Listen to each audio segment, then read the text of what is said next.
District Alder for the city of Racine, Jens Jorgensen, is in here. This is your second go-round in here, right? I think possibly third. Third? Okay. Yeah, I think so. Okay. Well, now, here's the rule. We have to be nice to you the first one or two times. After that, nothing holds. We just let loose and we lay it on me. I'm ready. Actually, no. We have a lot of interesting topics to talk about. The first one is something I heard recently. I saw recently. I'm coming down Main Street, and I see these blinking lights on the cross. You know, the stoplights there, and the pedestrian lights, and they're blinking lights. And my wife and I are looking at that, saying, "What is that?" Because I heard the ones downtown, they make noise. Right. But these were blinking like the flashing lights, and it was on Main Street by the zoo. Yes. So there's two of them that are up. They are the first in the city. Very, very exciting. They are pedestrian crossing beacons is the very fun name for them. But really what they're there for is when you're going across the street, and the two intersections that they're at right now are Augusta and Main and Walton and Main. Over by the zoo and North Beach and Zoo Beach, everything that's over there, tons of things that people are walking to. And this was a big thing for me. This is what I really wanted to work on. And this actually came from a resident. I'll never forget it. I was knocking on doors. I was on Main Street. And a lady said, I have a big picture window in front of my house, and I sit here all day and watch people walk around. And somebody needs to do something. I've watched people stand on Main Street and try to cross for 10 minutes or more at a time. It's just not safe. Why can't we get it so that going towards the lake, where everyone walks in this neighborhood, why can't we make it safer? And I got to work on it. I said, you know what? I can't agree more with it. And so I've been working on this since I got elected. That's how long it took, but we were able to get it in the budget last year, and they were installed before 4th of July. And so it's really, in my mind, one of the first big steps that we're able to take towards making Racine more pedestrian friendly. I saw it. I didn't know what it was. And then I remember you telling me something about that at the 4th of July get-together. Yes. And I said, that must be what he's talking about. It was weird to see it. My wife always hits that button on the crosswalk, the metal button there. I got to tell you something. Up until now, I always thought that's not hooked up to anything. It's just put there just so people can say, all right, now I'm going to hit the button. And you got to wait anyway. It's not like it's instant. It doesn't turn the lights instantly. But that's a good idea. Well, thank you. Yeah, and these, I can confirm the button does work. I always thought I watched those dummy buttons. They put it on. All right, just glue it to the thing there. People won't know. They'll hit it and they'll wait and they'll be happy. Yeah, I watched them program it. They set it up. No, it's hooked up.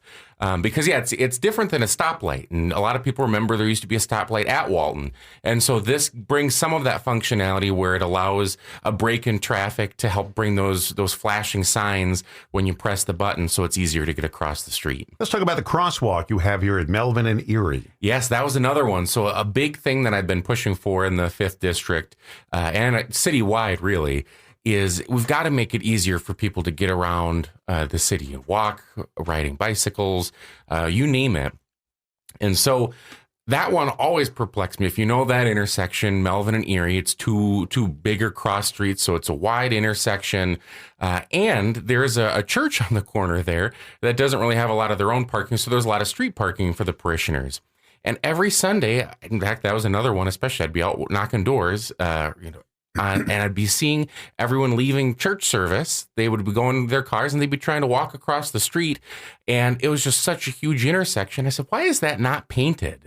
Out of all the intersections, why can't we get this one painted where there's, 50 people every Sunday morning walking in and out of the church? Why can't we get that done? And so I was very thankful that we were able to also get that done. So when your wife went out there with a can of paint and a brush and a roller and put the... Is it that difficult to get the crosswalks painted and put up? Yeah, unfortunately, it Why was not so difficult. I don't know. In fact, I even found additional money. There was a stationery fund in the city council budget that was for stationery, I guess, for council members. I was going to use that towards more crosswalk paint, and was told, no, we have enough paint. It's okay. That's not the problem. Well, then why can't we just paint it? Yeah, what's the problem? I am not sure, other than from what I can tell, the gears of local government sometimes turn slower than they should. And so I was able to really, that was a big thing for me, because We want younger families. We want families to want to relocate here and want to stay here. And a big thing nowadays is they want a walkable neighborhood. They come to Racine, they see the beach, and they go, "Oh my gosh, you can walk to the lake, we can walk to the zoo." Well, you gotta get across the speedway that is Main Street first to get there. I know, I live there. Yeah, you get a front row seat to it. And so anything we can do like that really, I think, helps to make it easier to get around and walk around. And the same goes for seniors. I see seniors walking their dogs, walking around the neighborhood all the time. And the idea that we can't make it a little bit safer to get around is just preposterous. And so thankfully we've been able to get that done and put in place. But it doesn't stop here. This is just the first step of many in my mind to make it a more walkable and pedestrian friendly city. Just don't get the people who painted the reflecting pool. Yeah. We don't want all of a sudden the paint. Where's the crosswalk? It was just painted a few days ago, and then it's all peeled up and gone. When they do paint them, they do a fantastic job of painting them. Yeah. They do it right. I see them do it all the time, painting the lines. Right before the 4th of July parade, they're always painting the lines down Main Street. Yes. They always make them nice and clean for the parade. And I watch them do it. And it's really a neat process on how they got the truck going. They got to keep the truck straight so there's no zigzagging of the lines on the road. We're talking to 5th District Alder Jens Jorgensen, and we got a whole bunch of topics we're going to discuss in just a few minutes, including the scooters and e-bikes all over the road. You have a different take on it than I do. Anyway, National Night Out. We've got the Lakeview Park, and we're going to talk about road construction. City of Racine 5th District Alder Jens Jorgensen joining us this morning. Let's talk about a few other topics here. We'll get to Lakeview Park. The scooters and the e-bikes. Now, you own an e-bike. I didn't know that. I own an e-bike. In fact, but you're an adult with a license. Yeah, absolutely. Some of these people I see on these scooters are kids at 12, 13 years old without a license, and they're weaving in and out of Main Street, just weaving all over the place. And 2 got killed, one in Milwaukee, one in Kenosha. So it's dangerous. They didn't stop at the sign, and the truck killed them. And it's going to happen when you don't know the rules of the road. And I think to be on the road, you should know them. Absolutely. No, I mean, that is Wisconsin. A lot of this is something that has come up quite a bit in the 5th District. And there is already a law on this. So in Wisconsin, we follow the E3 e-bike class system. So class 1 is you can pedal up to 20 miles an hour with the pedal assist. Class 2 is you can pedal up to 28 miles an hour with the pedal assist. And class 3 is it can go up to 20 miles an hour with a throttle. Now, where I think the problem comes in especially is I've seen a lot of those same kids through the neighborhood. I get a lot of calls about those kids. They're going a lot faster than 28 miles an hour. Well, also not being older than 16, so they have no real rules of the road experience, no driving experience on what is basically an electric motorcycle. I mean, a lot of these... or in some cases, there's a couple of the gas ones that go through the neighborhood. They've taken the exhaust off them, and it's just it's total chaos out there. And we have to do something about it. I've talked with and the also police the stand-up scooters, not the e-bikes, but the scooters. They used to rent them on the lakefront. I don't think they do it anymore, do they? No, we don't have that, that agreement they stopped anymore. Doing it. But they're on these scooters, and I told you I was on Wisconsin Avenue heading toward the courthouse. And he was just weaving back and forth in front of me, taunting me on this scooter until he finally pulled off to the side. And I don't want to hurt anybody. And I don't know if he's going to pull back in front of me again. And he's a kid. Yeah. Yeah. No, I've talked with the police department on this. In fact, we're scheduling another meeting to talk about it because, look, e-bikes and those e-scooters, when done right and ridden responsibly and following the rules that we have for them, they can be a great way to get around town, do it eco-consciously, but also with the price of gas. I mean, who wouldn't want to be able to get around? I appreciate going to city council meetings, riding my bike, not using Can you picture me on one of those scooters? Be honest. Can you picture this in your head without laughing? They have all kinds of scooters. In fact, I bought my e-bike at the Indian dealer. They sell they sell them. That's where I got mine downtown, and they were great about finding me the right one. Let's talk about these loud cars. Now, I live on Main Street, and I know motorcycles are allowed to get away with it. That's just the sound of the Harleys, and I understand that. They're allowed. Some of these cars, they add these things onto their mufflers. And it is loud and a lot of backfiring. And it sounds like gunshots because they backfire and they do it on purpose.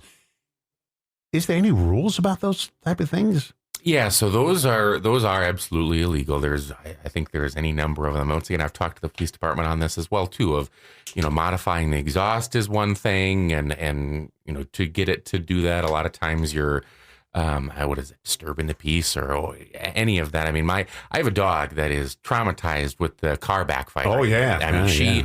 Also, veterans, some with PTSD, they have that backfire. They get upset. And my daughter Bonnie, when she was a newborn, we brought her home. Just picture two parents, lack of sleep. We were struggling on it. We just get her to bed, and there goes a car flying down the road. Bang, bang, bang, bang. And there, Bonnie's back up again. So when you're thinking about chopping off the exhaust on your car to make it backfire and do all these things. Is that how they do it? They do. They'll replace the exhaust. They're cutting off the exhaust. What's the purpose of it? I don't know. That's what my wife always asks me. She goes, "What? It sounds broken." It is. I don't know what. I know. Kids maybe want to do it. I don't get the adults doing it though. That's what I don't get. Yeah, well, Nadia Jorgensen thinks your car is broken when it's going down the street with the misfiring and the banging around, all of it. So, yeah, she and I and Sally and Bonnie are not a fan. Let's talk about Lakeview Park. Yeah, so that was another one. We talk about things we got done in the last budget. You're talking about the playground. Yes. Yeah, that was a budget item that we were able to get passed in the last city budget. And it was another one where I was knocking on doors, and a number of constituents had said, or soon-to-be constituents had said, look, why can't we get that done? That playground equipment has served its life and then some that was there previously.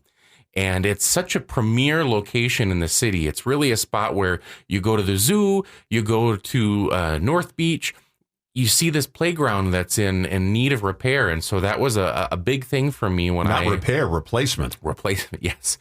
When I had gone and been asked, what are some items that are important to me for the next budget cycle, that was towards the top of my list for sure. Of we've got to be able to get this done. We got to find a way, and it was kind of like how you're seeing it done now. We got the first phase done. We took out what was there. We put in brand new equipment. But going forward, there'll be future phases where we continue to add to it and make it even better than it is now. Because I haven't driven past it since it's been done, where I haven't seen kids playing. And when I'm filling up at the Citgo station there on the corner, I'm watching it, and there's just tons of kids who aren't on computers, aren't on their cell phones, aren't watching television. Listening to the radio is okay, kids. But, it was like a Simpsons episode when the electricity went out in Springfield and the kids had nothing to do. So they went outside, and you got an aerial view of Springfield. They're playing outside. They're playing ball. They're playing hopscotch because there was no electricity. The TVs didn't work. Computers, nothing worked. So they're outside playing. And I said, every time I passed by, I said, look, those are kids that are not hanging around their electronics. They're out there getting exercise in the sun, or dangerously riding e-bikes through the streets. They're playing at the park where they should be, and it's a perfect spot right across from the zoo. Perfect spot. With the zoo and North Beach, I mean, it's all right there. It's a perfect spot for it, and I was just so thankful that we were able to get that replaced and the new equipment put in there, and the Parks Department did a fantastic job on picking the right equipment and putting it together. It's clearly very popular with the kids. National Night Out. I remember this years and years ago. National Night Out was sit on your porch, turn on your porch light, and that's National Night Out Against Crime. That was the original name of it. Let's talk about that. Yeah, so tonight there'll be plenty of block parties throughout the city. You can go to I saw the Racine Police Department posted a list of where the official locations are, but then there'll also be neighborhood block parties too. So there'll be ones potentially on your block or close by. I know I'll be around to as many as I can get to tonight through the 5th District. There's a whole bunch of them. And I just think it's great how we do it. I love the fact that you can go to a lot of the community centers and do the larger ones there, but then there's truly just neighbors having a national night out. They get together. There's brats being grilled up. One of the all ones. Right, stop it. You got me. You got me at brats. Well, brats, and then some of one of the ones in the 5th District. Some of the best tacos I've ever had. Hold it. You got me at tacos too. Hold on. Go ahead. Yes, it's good food, good times. Just neighbors hanging out, truly getting to know each other. I think it's one of the many things that makes Racine great. I really love how close knit it seems Racine is. How, I know all my neighbors' names. We all take care of each other, and you don't really get that everywhere. I talked to some of my friends who have bought houses in other cities and live in other parts of the state, and they don't know their neighbors. They maybe will wave to them. They'll see each other around, and I couldn't imagine a world where I didn't have my neighbors around me. I'm very lucky. My neighbors on either side of me are wonderful people across the street, wonderful people. One of my neighbors there, she was with me when taking care of my mother when she passed away. She's just a wonderful human being, the whole family. And I'm just very lucky because you can have neighbors and fight all the time. And I'm lucky I don't have that. Yes, no, I'm very thankful that, so my wife and I take full advantage. We have a lot of our neighbors love watching our daughter Bonnie. And so it's really great. I mean, I couldn't imagine a world where we didn't live in the neighborhood we live in. It is good. Yeah, it is really good. And so National Night Out, I really think is a good way to promote that and connect you with your neighbors. So maybe if you don't know your neighbors now, go walk around tonight. Go find a neighborhood block party. Go to one of the ones at one of the community centers. Like I said, the Racine Police Department had posted those locations. Go talk with some of your neighbors. Get to know them. Racine's a real friendly place. It is. Thank you for coming in. Thanks for having me. I think we got everything on the list. I think we did. And then some. Yes. Well, I'm surprised you didn't ask me about the manhole covers on Main Street. Did we do that off the air we talked about? That one we talked off the air. But yes, that's one of the things where, you asked, well, how did it take so long to get a crosswalk painted? How does it take so long to get these manhole covers? Yeah, how do they get them at the right height? I guess if you take it off and you put little wedges. Yeah, I've seen it a couple ways where sometimes they'll put like the asphalt in there to kind of make and it so there's one in your district right before you get to Gould. There's one of those above the ground, below the ground. So my district starts at north of Gould. So is it south of Gould? It's south of Gould. That's my friend David Mack. But him and I have talked on it because I run over them too. In fact, I will run over all of them on the way home after this. I'll be hitting them all. And every time I hit it and it rattles the fillings in my teeth, I think of Don Rosen. No, you should think of David Mack. Yes, yes, and DPW. I've made the request many times, and I'm sure David has as well. Those are absolutely terrible. Boy, now you got me fired up. Yeah, that's a good way to. I ruined it. We had such a good moment to end it on. Racine's a real friendly place. I was willing to stop the conversation there, and you had to bring up the manhole covers again. I know it. You've promised me on day one that you'll never have me on, and they won't come up. And I was surprised. I was like, oh my gosh, she's going to miss it. I didn't realize we talked about it during the break. Sometimes I forget. Jens Jorgensen, who is our 5th District Alder, and in the city of Racine, and radio. People in your family. Your dad was Andy Jorgensen. Yes. Radio personality. Andy Arbuckle when he was on the air. Andy Arbuckle? Yes, Andy Arbuckle. Okay. You got radio in your blood. Yes, absolutely. No, I remember going to the radio station growing up. I've been around it my whole life. Oh, thank you for coming in. Thanks for having me. Got to have you back. Got to talk about those manhole covers again. Spend more time with them. And the potholes, too. Right. And the railroad crossings. Yes, yeah, all of them. We got everything in. Potholes, manhole covers, and railroad crossings. Oh, my. Say hello to your wife for me, Nadia. When I met her at the 4th of July thing, there's a song named after you, Nadia's theme. She never heard of it. No, I did play it for her. It was a hit song. Yeah. Top of the charts. Thank you very much, Jens. Thanks for having me. Jens Jorgensen, 5th District Alder for the city of Racine.